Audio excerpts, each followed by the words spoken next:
Bonjour à toutes et à tous. Aujourd'hui, on va décortiquer ensemble une analyse assez audacieuse qui cherche à regarder derrière le rideau du dogme pour vraiment comprendre certains phénomènes spirituels. L'idée? Et si derrière ce qu'on appelle le divin se cachaient en fait des principes de vie universels, des lois presque physiques? C'est ce qu'on va explorer. On a tous en tête ces genres d'images. Une personne en pleine cérémonie, complètement submergée par l'émotion qui part en transe. La version officielle, la réponse religieuse, c'est simple. C'est le toucher divin. Mais l'analyse qu'on étudie aujourd'hui, elle nous pose une question bien plus dérangeante. Est-ce que c'est vraiment une connexion au sacré, ou est-ce que ça ne serait pas plutôt le symptôme d'une déconnexion encore plus profonde? Et voilà la réponse proposée, qui est radicalement différente. Il ne s'agirait pas d'une bénédiction, mais d'une décharge kinesthésique. Imaginez en fait une surcharge d'infos, d'émotions, tellement forte que les circuits mentaux disjonctent. C'est le court-circuit. Et qu'est-ce qui reste quand le mental lâche? Eh bien le corps. Il devient le seul exutoire possible, une sorte d'insurrection physique pour évacuer tout ce trop-plein. Ok, mais alors comment on en arrive à cette surcharge? L'analyse, elle, identifie un cocktail de 3 éléments bien précis. D'abord, il y a le verbe, c'est-à-dire la puissance de la vibration d'un mot, d'un chant, répété en boucle, qui finit par saturer le cerveau. Ensuite, l'autorité. La simple présence du pasteur, sa posture, peut agir comme un véritable interrupteur psychique sur une assemblée. Et enfin, bien sûr, il faut une réceptivité du corps, un corps qui est déjà prêt à recevoir cette information et à la traduire en une explosion de mouvement. Et c'est là vraiment que l'analyse bascule. Parce que cette transe, ce ne serait pas un cadeau du ciel, mais plutôt le symptôme très visible d'une blessure collective, elle, invisible. Le diagnostic qui est posé, c'est celui d'une amnésie ontologique. L'amnésie ontologique, c'est quoi? C'est l'idée qu'on a été forcé d'oublier qui on est au plus profond, qu'on a été déconnecté de sa propre culture, de sa propre réalité racine. Imaginez un peu, c'est comme si on vous piquait les clés de votre propre maison et qu'à la place, on vous donnait le plan d'une maison qui n'est pas la vôtre. C'est un peu ce que la source décrit ici, la perte des codes d'accès direct à sa propre spiritualité, remplacée par une dépendance totale à des dogmes qui viennent d'ailleurs. Et cette métaphore, elle est saisissante, non? Elle résume parfaitement l'idée. La transe, ce serait donc ce court-circuit, le cri désespéré du corps qui essaie de retrouver, de percer l'écorce du dogme pour toucher à nouveau à cette connexion originelle qui a été ensevelie. L'analyse va même jusqu'à détailler la mécanique de cette dépossession. C'est assez fascinant. D'abord, l'aliénation fréquentielle. On change les mots, on remplace les noms de puissances ancestraux, qui vibrent d'une certaine manière, par des termes étrangers. Ensuite, la substitution du symbole. On remplace un sacré qui se vit, qui est biologique, immanent, par un sacré lointain, abstrait, dans le ciel. Et enfin, le plus subtil de tous, on enseigne à se concentrer sur l'écorce, c'est-à-dire l'histoire littérale, le récit, et on fait complètement oublier le noyau, le principe vivant qui est caché à l'intérieur. La question qui se pose, c'est d'accord, mais comment on fait pour retrouver ce noyau perdu?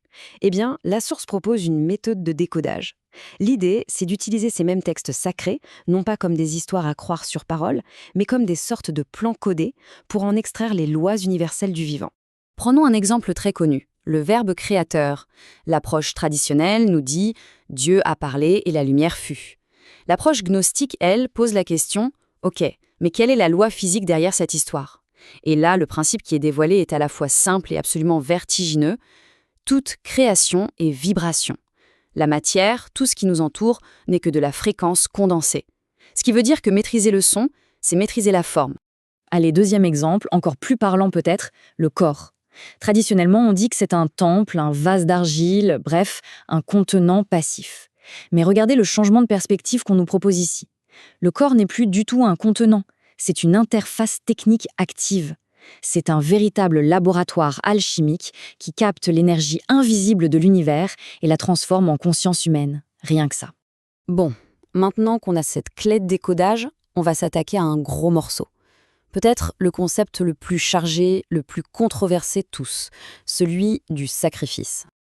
L'analyse propose de déconstruire ça en 3 temps. Très logique. D'abord, la thèse.